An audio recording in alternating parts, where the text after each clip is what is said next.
నమస్తే. ఇన్నాళ్ళు నన్ను సపోర్ట్ చేస్తూ, ఎంకరేజ్ చేస్తూ మీ ప్రేమని నాకు అందిస్తున్న ప్రతి ఒక్కరికి కృతజ్ఞతలు. అలాగే ఈ వీడియో కూడా ఖచ్చితంగా మీకు ఉపయోగపడుతుంది. లైక్, షేర్ అండ్ సబ్స్క్రైబ్ చేసి మీ సపోర్ట్‌ని నాకు అందించండి. అలాగే ఈ వీడియో పట్ల మీకున్న అభిప్రాయాన్ని కామెంట్ సెక్షన్‌లో కామెంట్ చేసి తెలియజేయండి. ఇప్పుడు వీడియోని చూద్దాం.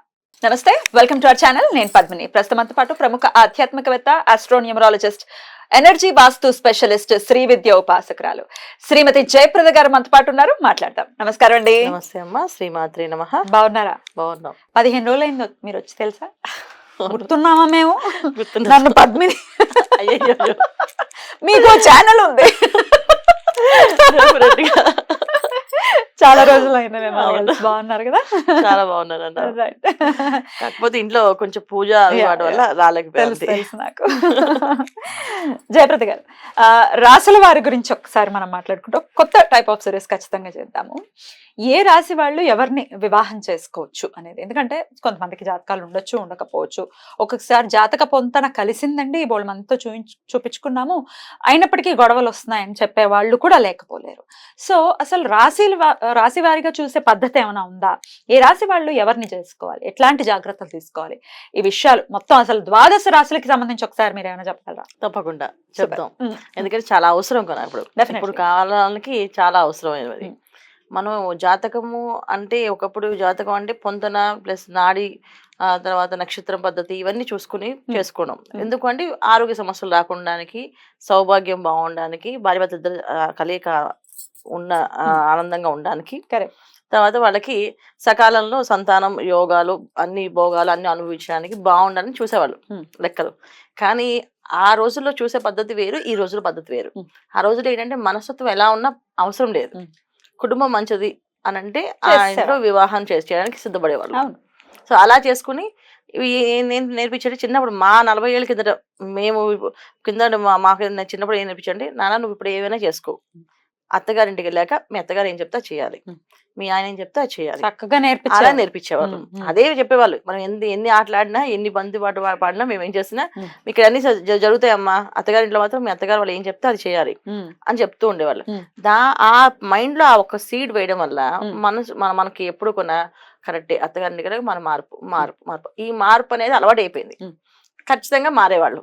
కానీ ఇవాళ అలా ఎవరు చెప్పట్లేదు, అలా ఎవరు పెంచట్లేదు. ఒకళ్ళని ఇద్దరిని బోళ్ళంత గారాబంతో పెంచుతున్నాము, ఇండిపెండెంట్ గా పెంచుతున్నాము, సమానత్వంగా ఉండాలనుకుంటున్నాం. తప్పేం కాదు. కానీ అవతల వాళ్ళకి ఇవ్వాల్సినటువంటి వాల్యూ ఇవ్వాలి, రిలేషన్ కి ముందుగా వాల్యూ ఇవ్వాలి. 100% తప్పు కాదు, అలాగని కరెక్ట్ గాని కాదు.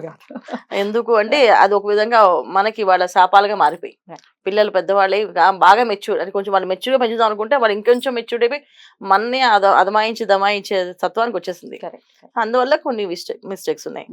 అందుకని ఇప్పుడు మనం ఈ రాశి తత్వాలు చూసుకోకపోతే ఏమవుతుందంటే, ఇవాళ రోజున పిల్లలు వివాహం అంటే ఒకసారి ముడిపడితే ఇంకా లైఫ్ లాంగ్ అంతే. అది మంచివాడైనా చెడ్డవాడైనా మన ప్రారంభ కర్మ ఎలా ఉంటే అలాగే వస్తుందని చెప్పి మన పెద్దవాళ్ళు చెప్పేస్తారు, అలాగే ఉండేవాళ్ళు. ఇవాళ అడ్జస్ట్ అవ్వట్లేదు. ప్రారంభ కర్మలో అవన్నీ తీసి పక్కన పడేసి, నాకు వాళ్ళ మైండ్ సెట్ నాకు నచ్చలేదు, వాళ్ళ మనసుతో నచ్చలేదు తీసేసి మళ్ళీ డివోర్స్ తీసుకుంటున్నారు, ఇంకో వివాహానికి ఈజీగా వెళ్ళిపోతున్నారు.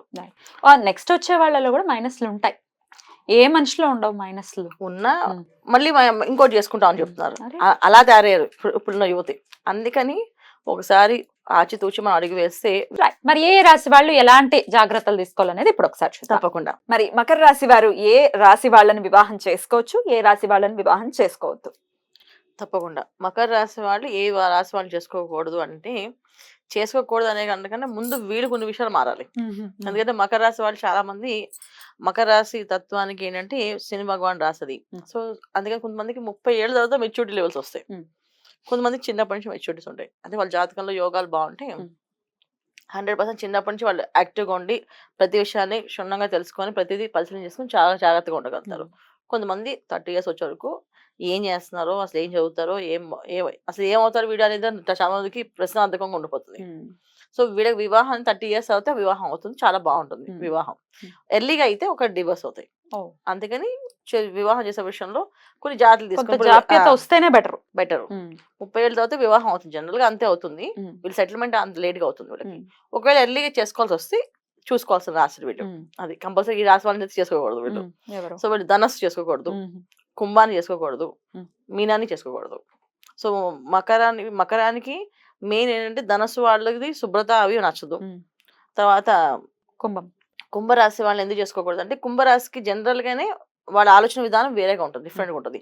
సో కుంభరాశి జనరల్ గా ఏ విషయమైనా ప్రతిదానికి ఫస్ట్ తలకే ఊపుతారు, తర్వాత వాళ్ళు అవస్థ పడతారు. ఇప్పుడు ఒక పని చేస్తారంటే సరే అండి చేసేస్తామని చెప్తారు. ఒక అబ్బాయికి సిగరెట్లు అలవాటు ఉంది, ఒక అబ్బాయికి. ఈ అమ్మాయి మకర రాశి అమ్మాయి అడిగింది, నీకు సిగరెట్లు అవి అలవాటు ఉన్నాయంటే ఉన్నాయండి. అంటే ఇవన్నీ మానేయాలి, నాకు నచ్చదండి పెళ్ళి అయిన తర్వాత అంటే అలాగేనండి చెప్తుంటారు. ఆ తర్వాత వాళ్ళు పెళ్ళి అయిన తర్వాత మానడానికి చాలా ఇబ్బంది పడతారు, వాళ్ళు మానలేరు.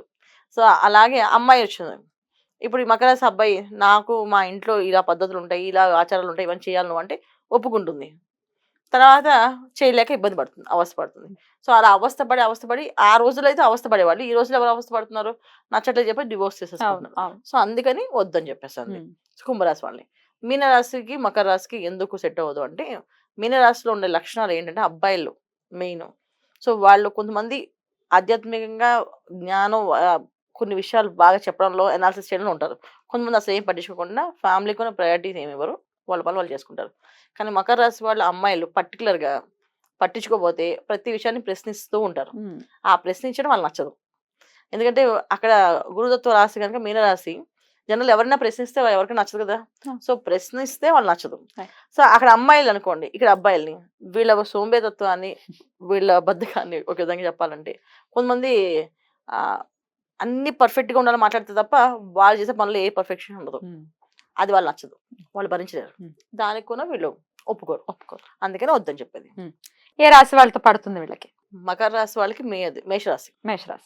మేషరాశి వాళ్ళు పరిగెట్టిస్తారు, లేకపోతే పరిగెట్టించారు చేస్తారు. కావాలంటే కంపల్సరీగా ఎలా అంటే ఇంకా కంపల్సరీ చేయాల్సిందే, నువ్వు చేయాల్సిందే చెప్పి వాయించి పట్టేస్తారు. అమ్మాయిలైనా అబ్బాయిలైనా అంతే. సో డెఫినెట్గా మారుతాయి. మకర రాశి అమ్మాయిలతో ప్రాబ్లం లేదు, కానీ అబ్బాయిలతో కొంచెం ఇబ్బంది ఉంది. సో అందుకని ఆ అబ్బాయిల్ని కొంచెం ఫాస్ట్గా వెళ్ళాలంటే మేషరాశి అమ్మాయిలే కరెక్ట్ వీళ్ళకి చేస్తారు.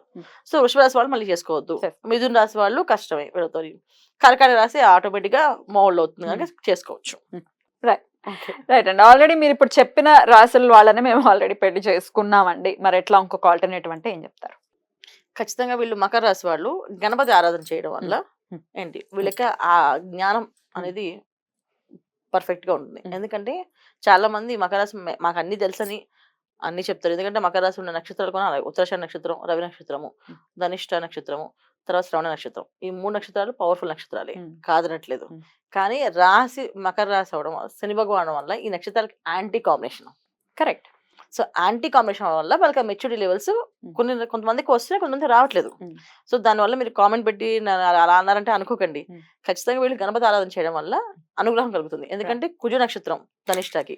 సో కేతు అనుగ్రహం కావాలి, అలాగే గణపతి అనుగ్రహం కావాలి. అప్పుడే వాళ్ళ సంసార జీవితంలో ఆరోగ్యం బాగుంటుంది, ఆనందంగా ఉంటుంది.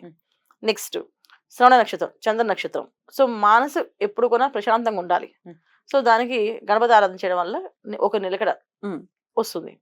తర్వాత ఉత్తరాషాఢ నక్షత్రం, రవి నక్షత్రం. సో ఎప్పుడైనా రవి నక్షత్రంలో ఉండడం వల్ల మకర రాశిలో యాంటీ కాంబినేషన్స్, ఇది నిజంగా శని భగవాన్ రాశి కనుక యాంటీ కాంబినేషన్స్ లైఫ్ లో సెటిల్ అవ్వడం కానీ సెటిల్మెంట్ గా రావడం కానీ లేట్ అవుతుంది. సో లేట్ అవుతుంది కానీ గణపతి ఆరాధన చేయడం వల్ల ఫాస్ట్ గా రిజల్ట్ వస్తుంది. సో వీళ్ళు గణపతి ఆరాధన చేయడం వల్ల మంచి అమ్మాయి దొరుకుతుంది. ఒకవేళ వివాహం అయిపోతే గణపతి ఆరాధన చేయడం వల్ల వాళ్ళ కాపురం సెట్ అవుతుంది. చాలా అద్భుతంగా వివరించారండి. ఇక నెక్స్ట్ ఎపిసోడ్ లో కుంభరాశి గురించి మాట్లాడుకుందాం. Thank you. నమస్తే. శ్రీమాత్రే నమః.